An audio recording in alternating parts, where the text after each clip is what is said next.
Hi అండి, అందరూ బాగున్నారండి. ఇప్పుడు నేను మటన్ కర్రీ నేను చేసే విధానం ఏంటో చూపిస్తాను చూడండి. మటన్ శుభ్రం కడుక్కొని పెట్టుకున్నాం, అల్లం వెల్లుల్లి పేస్ట్ వేసాం. ఇందులోని కొద్దిగా కారము, 2 చిన్న స్పూన్లు కారము, కొద్దిగా పసుపు, కొద్దిగా ఉప్పు, లాలుక్కాయ, లవంగాయ, చెక్క వేసేసుకున్నాం కదండి. కొద్దిగా పెరుగు కూడా వేసేసుకుందాం. ఎంతో కాదు, 1 స్పూన్ పెరుగు వేసేసుకుందాం. అంతా కలిపేసుకుందాం. ఇప్పుడు మటన్ కర్రీకి పొయ్యి మీద దాని పెట్టుకుందాం. ఆయిల్ వేసుకుందాం 2 స్పూన్లు.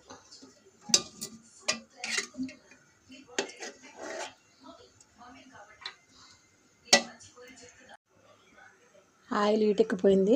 కరివేపాకు వేసుకుందాం, ఉల్లిపాయలు వేసుకుంటున్నాం.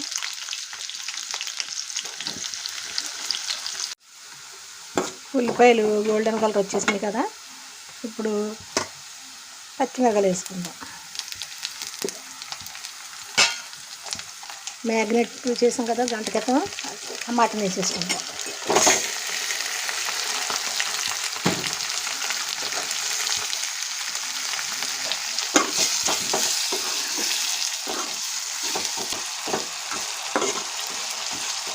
టమాటాలు కూడా వేసేసుకుందాం. ఇప్పుడే కొద్దిసేపు మూత పెట్టుకుందాం. మటన్ ఉడకటానికి కొన్ని నీళ్ళు పోసుకుందాం. మటన్లో పెట్టిన గిన్నెలో నీళ్ళే పోసాను.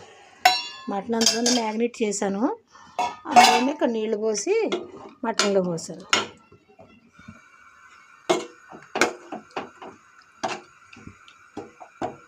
మూత పెట్టేసుకుంటాం. మూత తీసేసుకుని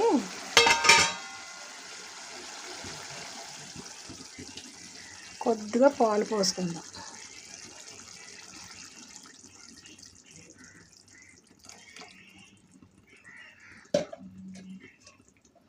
చూడండి ఎంత కలర్ఫుల్గా ఉందో కూర. పాలుకి చాలా రుచి వచ్చేస్తుంది కూర. 2 నిమిషాలు మూత పెట్టుకుందాం. కర్రీలో కావలసిన మసాలాలు: జీలకర్ర, చెక్క, లవంగ, యాలకులు, ధనియాలు. ఇవి మెత్తగా ఇందులో కొట్టుకుందాం. మూత తీసేసుకున్నాం. ఎంత కలర్ఫుల్గా ఉందో కూర, ఎంత కలర్ఫుల్గా ఉందో కూర. ఈ మసాలా వేసేసుకుందాం.